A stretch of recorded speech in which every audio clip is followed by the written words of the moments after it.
அப்பா நீ மட்டும் அப்படி செஞ்சேன்னு வெயி அது ரொம்ப சந்தோஷமான விஷயம்ப்பா. என்னமா சொல்றேன்னு? ஆமாப்பா நீ பாட்டுக்கு அங்க வந்து நல்லாடவே வேண்டாம், எப்போ எங்களோட இருந்துடலாம் இல்லையா?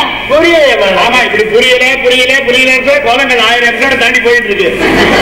ஏதாவது ஒரு இடத்துல புரியுது சொல்லுங்க மாமா. சும்மா வருமா நீங்க கிண்டல் பண்ணிட்டு?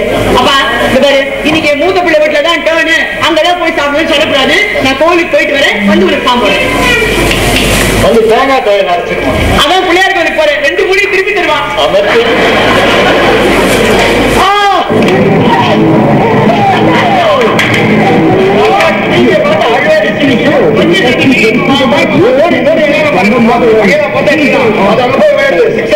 பிடிச்சு இங்க போறான், மறுபடியும் வந்து பிடிச்சு அங்க போறான், வந்து அங்க போறது, வந்து இங்கே போறத பார்த்தா வந்து மாதிரியே இல்லை மாமா. உங்களை மாதிரியே இருக்கு. கிரிக்கெட்டை பத்தி பேசிட்டு சொத்தை பிரிச்சு கொடுக்க முடிவு பண்ணீங்க, அவ்வளவுதான். குழு சொத்தை கொடுத்தீங்கன்னா அவ்வளவுதான் மாமா. ஒண்ணு தெரிஞ்சீங்க பாருங்க, இந்த அவுட்டான பேட்ஸ்மேன் கூட போறதுக்கு பெவிலியன் ஒண்ணு இருக்கு. நீங்க சொத்தை கொடுத்தீங்க, உங்களுக்கு அது கூட இடம் கிடையாது. தெரிஞ்சுக்க, என் பசங்க ரொம்ப நல்லவங்க, பாசமானவங்க. பாசமானவங்க இல்ல, மோசமானவங்க. அவங்கள பத்தி எனக்கு தெரியும். உள்ள விஷத்தை வச்சுக்கிட்டு விஷமமா பேசி வேஷம் போடுறானுங்க. அடுக்குமையில பேசுறேன். நீங்க ராத்திரி விஷ்ணு படம் பார்த்தா அதோட எஃபெக்ட் சும்மா இருங்க. நல்லவங்க 4 மாசம் வீட்டுல வச்சுக்குவாங்க. 5வது மாசம் முதல் நாடு வச்சுக்க சொல்லுங்க. வச்சுக்க மாட்டேங்கிறாங்கல்ல, துரத்துறானுங்களா. இவங்க உள்ள ஒண்ணு வெளியில ஒண்ணு மாமா. இங்க நிம்மதி உங்கள் சாய்ஸ்ல விஜய் ஆதிராஜ் வருவாங்க. அது மாதிரி ஒரு கேரக்டர் மாமா. அவங்க தேவைக்கு பணத்தை கொடுக்காம அப்புறம் எப்படா பணத்தை கொடுக்குறது? தேவைக்கு அப்ப பணம் கொடுக்கணும். அப்ப இந்த கிரெடிட் கார்டா தேய்ச்சி பணம் எடுத்துட்டே இருக்கு. சும்மா மாமா எல்லாருக்கும் வசதி இருப்பா. இந்த பையன் 2வது பையன் ஒரு பணக்கார பொண்ணா காதலிக்கிறேங்கிறானா. உங்களோட சொன்னா அப்பா ஒரு பெரிய பணக்கார பொண்ணா காதலிக்கலான்னு இருக்கேன், ஒரு 20-30 லட்சம் ரூபாய் தேவையா இருக்கும், எனக்கு ப்ளீஸ் ஹெல்ப் பண்ணி கேட்டா காதலிக்கிறான். பார்க்ல பெரிய பெஞ்ச் இருக்கு, உட்காந்து காதலிச்சிட்டு இருக்கான்ல முதல் பையன். அவனுக்கு 2 பசங்க கல்யாணம் பண்ணி வச்சுங்க. அப்பா ஒரு பொண்ணை பெற்று அதை அமெரிக்கால கல்யாணம் பண்ணி கொடுக்கலாம் இருக்கேன், பையனை பெற்று டாக்டருக்கு படிக்க வைக்கலாம் இருக்கேன், ப்ளீஸ் எனக்கு 20-30 lakhs வேணும், கொடுப்பியான்னு கேட்டு நான் குழந்தைய பெற்றான். அவன் பாட்டு ஆட்டுக்குட்டி மாதிரி பெற்றுட்டே இருந்தாங்க. மாமனார் கிட்ட சொத்து இருக்கு மாமா, கேட்ட காலை உடைச்சிருவோம். ஐயோ இது உங்க குடும்ப விஷயம், எனக்கு சொத்து விஷயத்தை பத்தி ஏதாவது தீர்மானமா சொல்லிடுவா ப்ளீஸா. நீங்க பணத்தை கொடுக்கறதுன்னு முடிவு பண்ணிட்டீங்க, அவ்வளவு நான் கொடுத்துருப்பாங்க. நான் என்ன பண்ண முடியும்? எனக்கு பென்ஷன் வருதுதான். சரி மத்தியானம் மெஸ் சாயங்காலம் கையெழுந்து போய் சாப்பிட்டு போறேன். அப்படி சாப்பிட்டா அப்படிதான் தியாகி அப்படி சொல்ல மாட்டாங்க. தியாகி ஐயே ஏமாடின்னு சொல்லுவான். வாழ தெரியாத ஏமாடின்னு சொல்லுவாங்க. அப்படின்னா உலகத்துல பாசங்கிறது செத்து போச்சுங்கிறியா? அப்படி சொல்லாது மாமா, பாசம் செத்து போகல, பாசம் அப்படியே தான் மாமா இருக்கு. பாசம் இருக்கிறதுனால ஏன் பொண்ணு ஏன் பிள்ளை ஏன் பொண்டாட்டின்னு சொல்லிக்கிறான். கடமை செத்து போச்சு மாமா. பெற்றவங்களை வச்சு ஒரு கை சோறு போடணுங்கிற கடமை செத்து போச்சு. உங்க பசங்க உங்களை பாத்துக்கிறேன்னா எதுக்காக பாத்துக்கிறான்?